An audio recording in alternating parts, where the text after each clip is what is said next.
En el tema de estática vamos a ver algunos ejemplos en donde ponemos a prueba algunos objetos para ya sea ponerlos en condiciones de equilibrio o encontrar dichas condiciones. Esto tiene pues bastantes aplicaciones, sobre todo en la construcción, para poder realizar estructuras rígidas y sólidas. Y para ello pues vamos a establecer las condiciones de equilibrio. Entre ellas, una partícula que está en equilibrio, es decir, no tiene ninguna aceleración en un marco inercial, si todas las fuerzas que actúan sobre él suman vectorialmente cero.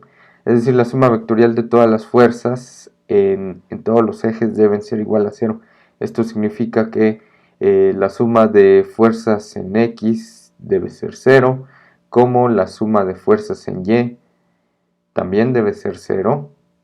Y por supuesto la suma de fuerzas en Z, si estamos hablando de un caso tridimensional, de cualquier modo debe ser también igual a cero.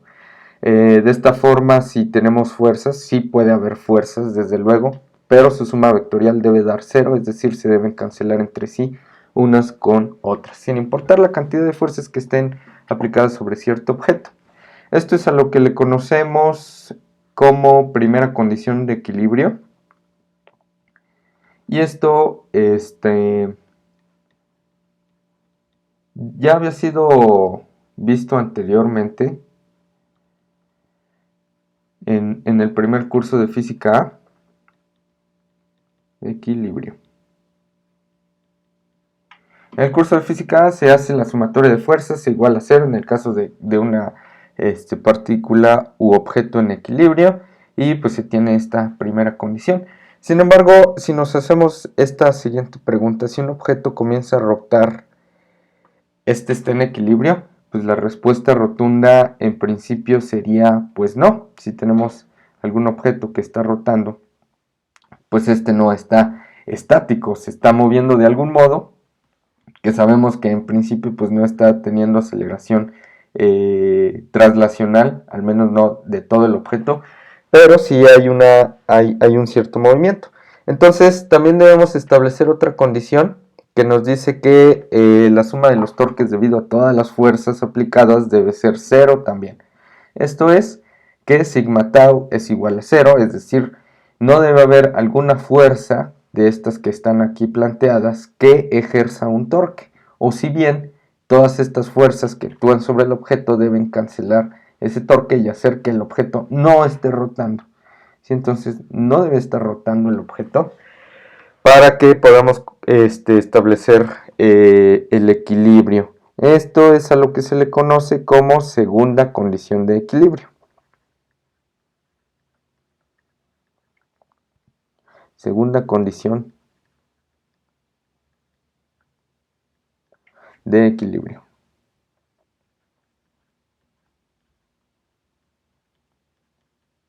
Equilibrio.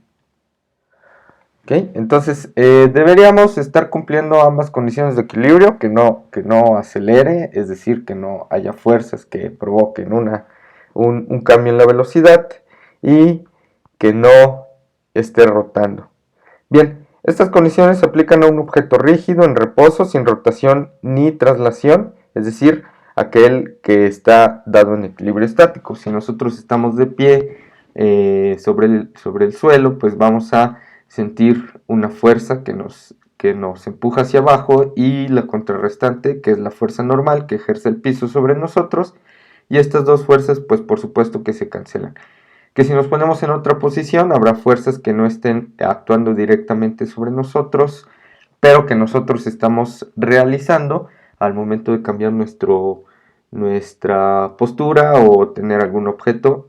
Entonces aquí podríamos decir, bueno, hay una fuerza aquí y es otra fuerza acá. Al final de cuentas todo esto se cancela con la fuerza normal, porque es lo que nos va a mantener en equilibrio, al menos para la primera condición de equilibrio. Sin embargo, si estas fuerzas yo las analizo, pues estas tampoco me van a generar un torque, es decir, no voy a estar rotando.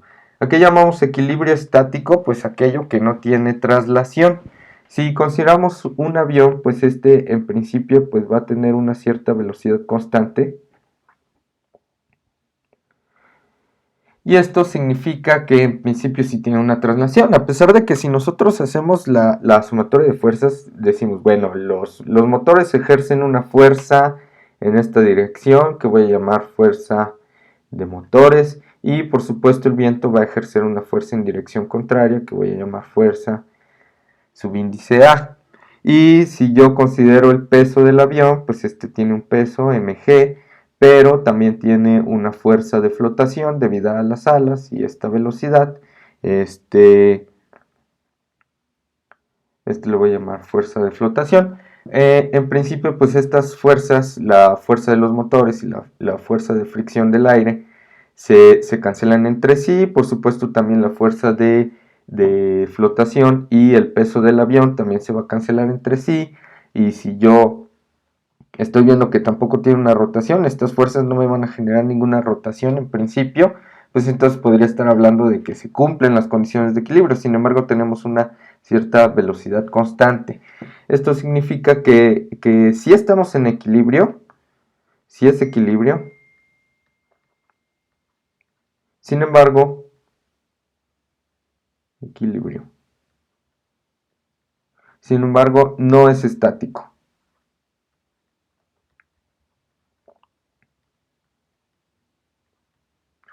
No es estático, por lo tanto, no podríamos nosotros aplicar directamente estas normas. En principio, digo, sabemos que el objeto sí va a tener suficiente, pues suficientes fuerzas para mantenerse en un cierto punto sobre el aire. Sin embargo, esta velocidad constante no nos permite aplicar directamente estas mismas ecuaciones. Esto no es equilibrio estático, entonces no vamos a estar hablando de objetos que se mueven a una velocidad constante, a pesar de que sabemos que este objeto no está acelerando, pero sí tiene un movimiento de traslación. Vamos a estar hablando naturalmente del equilibrio estático para objetos que no tienen rotación ni traslación.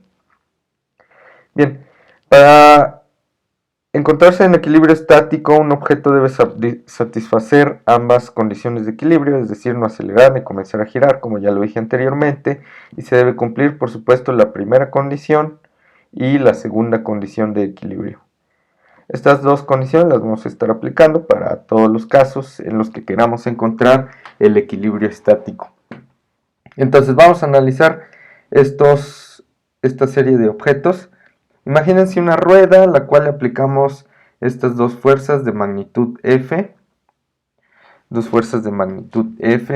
y esta otra hacia abajo de magnitud 2F. Vamos a aplicar las condiciones de equilibrio, es decir, vamos a hacer la sumatoria de fuerzas. Si hago la sumatoria de fuerzas, en este caso tendría que hacerlas totalmente en Y, porque no hay ninguna fuerza aplicada en el eje X, ni mucho menos en el eje Z, pues me voy a encontrar con esto. Tengo esta fuerza positiva, que es F, más esta otra fuerza positiva de magnitud F, igual, y esta fuerza en dirección negativa, es decir, menos 2F. Si yo hago la suma aritmética de esto, me voy a encontrar con que se cancelan entre sí, y esto me da igual a 0. ¿Se cumple la primera condición? Sí. Entonces vamos a aplicar la segunda condición. La segunda condición que nos dice que la suma de los torques debe ser igual a 0. Vamos a ver si es cierto. ¿Qué torques tenemos aquí? Bueno, recuerden que el torque lo podemos definir por F, por el brazo, la fuerza por el brazo de palanca, por el seno del ángulo entre ellos. Aquí vamos a definir el brazo de palanca como una longitud L, ¿sí? Una cierta longitud L para ambos lados. Este está aplicado justo en el centro, entonces esta longitud también va a ser L.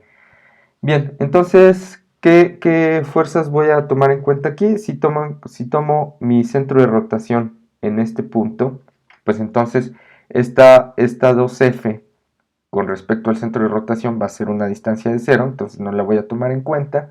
Y voy a decir, bueno, tengo esta fuerza que va a generar una rotación en sentido inverso a las manecillas del reloj, por lo tanto es positiva, es decir, F por L por el seno del ángulo. ¿Qué ángulo tienen estos dos? 90 grados, entonces seno de 90 es 1.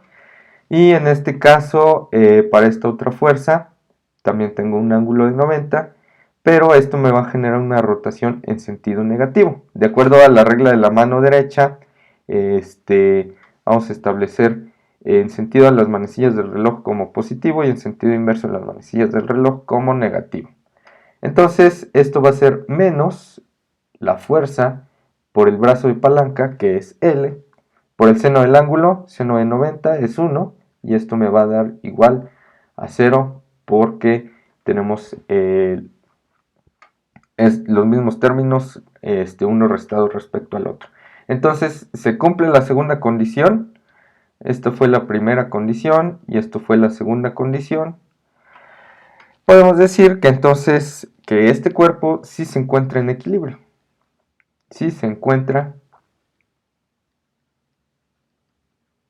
en equilibrio.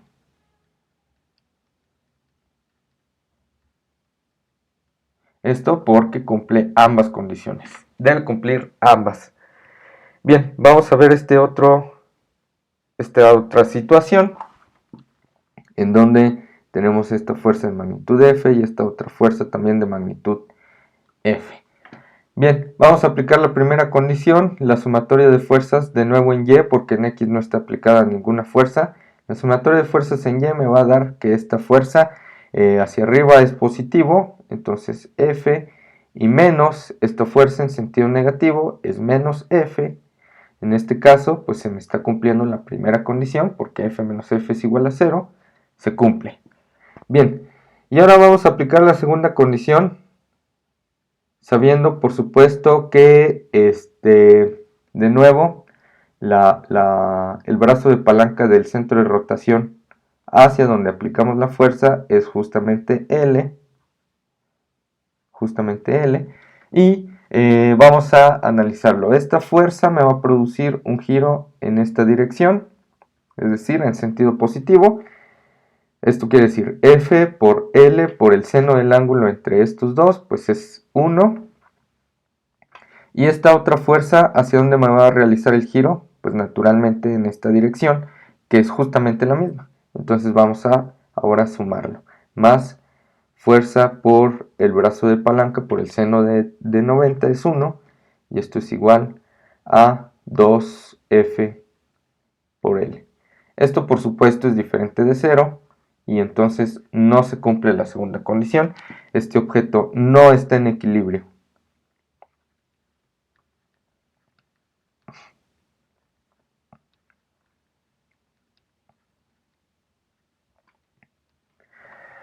Lo que esto significa que este objeto, a pesar de que no va a tener un movimiento de traslación en principio, tal vez sí se encuentre rotando. Más bien, en principio sí va a comenzar a rotar porque tenemos estas fuerzas que están ejerciendo un torque y van a hacer que este gire en esta dirección. Entonces, no estamos cumpliendo ambas condiciones de equilibrio, por lo tanto decimos que simplemente no está en equilibrio. Y bien, vamos a ahora hacer esta otra condición. En este caso tenemos una magnitud de 2F y en esta una magnitud de F. Y vamos a aplicar las condiciones de equilibrio. De nuevo, sumatoria de fuerzas en Y. Y nos dice que 2F es positivo y F también es positivo. Pues esto es igual a 3F. De entrada vemos que no se cumple la primera condición de equilibrio. Ya podríamos decir desde ahorita que no está en equilibrio, pero vamos a ver la suma de los torques, a ver qué nos sale. Suma de torques, de nuevo, de aquí a aquí es L, entonces de aquí a aquí va a ser L medios, L sobre 2, y de aquí a aquí va a tener L. Ok, vamos a analizarlo de esa forma. Tengo esta fuerza que en principio me va a producir un giro en esta dirección, es decir, 2F me va a producir un giro positivo, que voy a expresarlo de la siguiente forma. La fuerza, 2F, por el brazo de palanca, L sobre 2, por el seno del ángulo entre ellos dos. Es 90 grados, de nuevo va a ser 1, y esta otra fuerza me va a producir un giro en esta otra dirección, lo cual es negativo, menos la fuerza por el brazo de palanca por el seno del ángulo, 90 grados. Y esto me va a dar igual a este 2, se me va con este 2, F por L menos F por L es igual a 0. Se me está cumpliendo la segunda condición de equilibrio, sin embargo ya habíamos visto que no se cumple la primera, entonces tampoco podemos decir que está en equilibrio. Este objeto no está en equilibrio.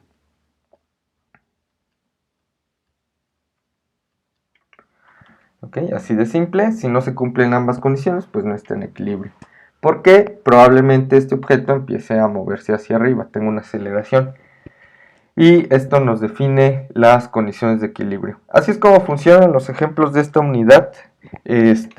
Plantear las condiciones de equilibrio y ver si se cumplen.